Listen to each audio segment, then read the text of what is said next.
G'day!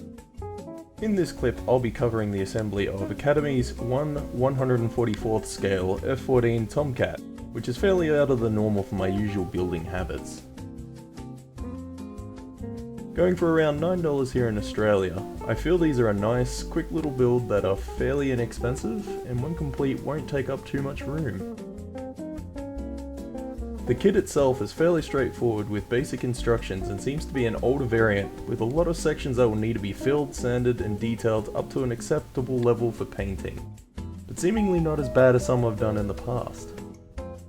In general, I typically find Academy kits to be worth the money, depending on how much you pay, but often lack the detail of their competitors such as Dragon or Ryefield, which mainly relates to the 1/35th scale. As for the 144th scale, I do have a pair of F14 Super Hornets by Dragon to build and will probably offer up a comparison of detail when I do.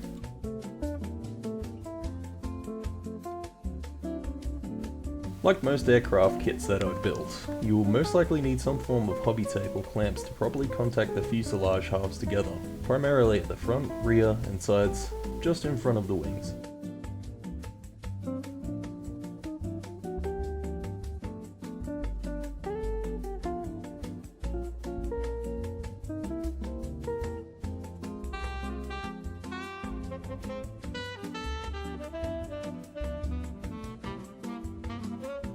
Something to be aware of is, the cockpit section of the aircraft will need to be cleaned and potentially filled where it connects to the fuselage, as there's about half a mil gap between the two when connected, and may require a test fit before you go ahead and glue it. For me personally, with aircraft in particular, I like to leave the canopy free from the kit and add it in later on. I'm not really a fan of adding masks to such a tiny piece, and prefer to paint the lines myself. Unless the masks do come with the kit, such as the later on build that I plan on doing with an F14 Jolly Rogers in 1/72nd scale.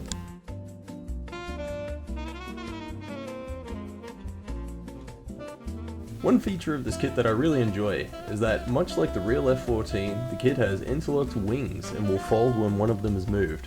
It's a silly gimmick, but one I do really like.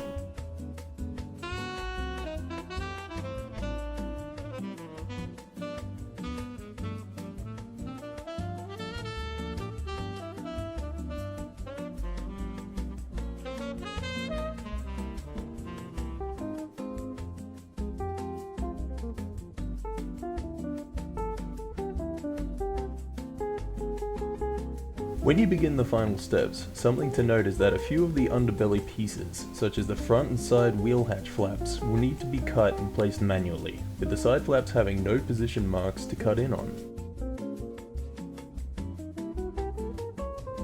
Depending on how you like to ready your kits, given the amount of flash trimming and gap filling that's required, I'd prefer to have the model complete and aim to tidy it up in the post-build, once the glue's dry. So, what do I think of this model? Honestly, I've seen a lot worse from molds around the same age as this one, and having not built an aircraft in quite some years, let alone one of this scale, it's not really what I expected, in a good way.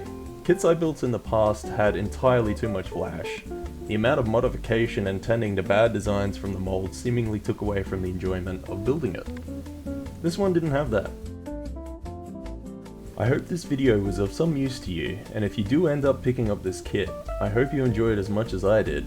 I don't really have an ETA from when I'll get around to painting this one, as my desire to build or paint kind of ebbs and flows, but keep an eye out. Cheers!